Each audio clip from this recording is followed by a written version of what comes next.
Advent na dalmatinski način. Aski je tu, improvizirane sanjke i umjetan snijeg. Mali dalmatinci guštaju. Jel ovo pravi snijeg? Da.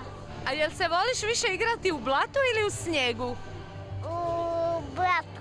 U blatu, zato što si onda prljaviji, jel da, kasnije? Da.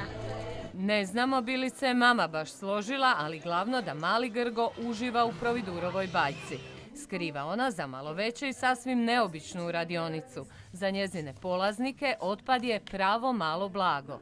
Trebamo biti malo više ekološki osviješteni i spoznati važnost recikliranja i malo izbjegavati sve te konzumerističke, kako bi rekla, klopke. U klopku kreativnosti odmah se uhvatila i Marija. Baš je zanima što će za 15 minuta ispasti od rola toalet papira. Iskreno zato što stvarno ne znam kako napraviti brdo stvari koje imam kući, ne znam što snimam. Neki pozorno slušaju učiteljicu, dok se drugima upalila žarulja pa po svome. Spremam svječnjak. Kakav će to biti?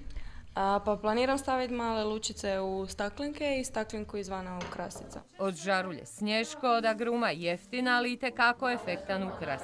I mogli bismo nabrati do kasno u noć.